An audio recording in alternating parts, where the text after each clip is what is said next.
What can you do when you are dealing with the full-blown symptoms of prolapse? In this video, I am going to share with you my 5 top tips for getting your prolapse symptoms to simmer down in 24 hours or less. My name is June Melia, and I have been a certified personal trainer for more than 25 years. And after the birth of my second son about 10 years ago, I have been dealing with symptoms of prolapse. And then 2 years ago, it became very obvious that I was dealing with symptoms of prolapse. And I have been on a journey to help heal my prolapse symptoms once and for all. If you are also trying to heal your prolapse symptoms or your incontinence issues, or you're trying to strengthen your pelvic floor, I would love it if you would like and subscribe to my channel. Okay, so my 5 top symptoms for helping you heal your prolapse ASAP. Okay, so number 1, and this may seem very counterintuitive, if you have an issue with leaking, you may think this is crazy, but my first suggestion is for you to drink more water, okay?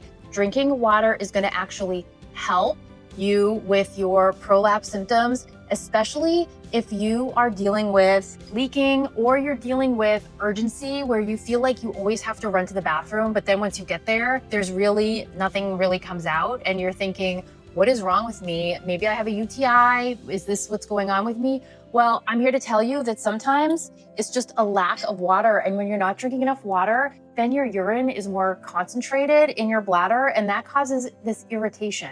And if you're irritated all the time, it's going to feel like you have urgency. And I've had this before. I don't know, like I'm just like sitting doing something and then I'm like, oh my gosh, I really have to go pee. And then you go and nothing happens. And you're like, why is my body telling me I have to go pee? Which is really a top symptom of UTI. But you could also be dealing with this prolapse symptom, and drinking more water and not less water is actually one of the best things that you can do to help that symptom go away. My second tip for you is to stop lifting heavy. And that doesn't mean that you have to stop lifting heavy for the rest of your life. I know that if you're like me, you are learning more and more and more about the importance of lifting while you are going through perimenopause, heading into menopause. And the idea of not lifting heavy is concerning, right? But your prolapse, or your pelvic floor, it needs to heal. So you need to take a minute and step back and just let things simmer down instead of trudging on forward and lifting heavy. Now, if you really do want to lift heavy, I would recommend, if you're a member of a gym, using machines specifically, like if you're doing a chest press, you're here, you're doing a chest press on a machine, you're doing rowing on a machine, because that takes away the part where you're like carrying the weights around. And so with that weight comes just added pressure on your pelvic floor, right? Your pelvic floor muscles are here. They're bearing the brunt and weight of everything that you do. So if you're walking around the gym, like grabbing 20-pound weights and you're walking over to the bench, it just adds more pressure onto your prolapse, your pelvic floor. And for right now, just for like a little bit, just take a step back from the heavy weights and let your body heal a bit so that you can come back stronger instead of having these really uncomfortable symptoms. Now, I'm also going to tell you that just this week, I added deadlifting into my routine. Since dealing with prolapse, I have also stepped back from a lot of weight training, and I was adding one exercise in every week, basically so that I would know if one exercise was a culprit for stressing my pelvic floor, I would know which one it was. Because if I did, 10 exercises, 2 sets of 10 exercises, and the next day I didn't feel great, I wouldn't know which of those 10 exercises was the culprit. So the exercise I was feeling great, the exercise I added in was a deadlift, and that was a big no. That was a big no. So that's actually, these 5 things are what I'm doing right now in order to help my prolapse simmer down a lot. So just take a break from your strength training for just a little bit, and let everything simmer down and give your body a minute to recover. So if that really makes you like, oh, I can't do machines, that can be really helpful to help take away some of that stress from holding weights, lifting weights off a rack. All of that stuff is just a lot for our pelvic floor when it's already feeling really vulnerable. My third tip for you is to rest and reset. If your stress level is really high, there's going to be tension. And if you're feeling tension, you're going to feel gripping, right? Gripping. And so that happens around your glutes, maybe your core, just that tension. And whenever there's tension in that core area, like your glutes are huge muscles. So if you're stressed and gripping, it's going to play a role in what's going on in your pelvis, how your pelvis is situated, and how that's pulling on your pelvic floor muscles. So really try to take some time to relax, to be aware in your body, do some deep breathing exercises so that you are not gripping and stressing and pulling on your spine and your pelvic floor. That's gonna help immensely. Number 4, I'm gonna tell you to use a squatty potty. This is a little one that is in my kids' bathroom because their bathroom is tiny, and so this has really been helpful. And this helps so much. So it just sits on the base of your toilet, so your feet go right there, and it just helps put your hips in an angle so that you're not, when you are pooping, you are not putting so much stress on your pelvic floor. So when you're sitting and your knees are higher than your hips, it's just anatomically a better position to be sitting in, because whenever we bear down, we end up stressing our pelvic floor muscles. So anytime we're like, doing that, we're stressing. That's why childbirth can be so damaging to our pelvic floor muscles. The stress of childbirth, the bearing down of childbirth puts a lot of pressure on our pelvic floor muscles, and using something like this is going to help ease that so much. And if you have a rectocele, which means that you're having issues, you may be having more issues with that whole thing, the pooping thing, then this squatty potty can really help take so much of that pressure off so that you are not straining every day when you are using the toilet. So here we are at number 5. My 5th tip for you is to get into an inverted position every day, maybe twice a day, for at least 5 minutes, 10 minutes, 15 minutes if you can do it. So that means that you're lying on your back, you have something under your bum and your hips, so that your hips are higher than your shoulders. Okay, so that helps because you're utilizing gravity to help sort of let the organs that are causing these prolapse issues to slide a little bit, to sort of like elongate and settle back into the position that they should be in. Because if you've got prolapse, things are just sort of like collapsing, and we want everything to stay up where they should be.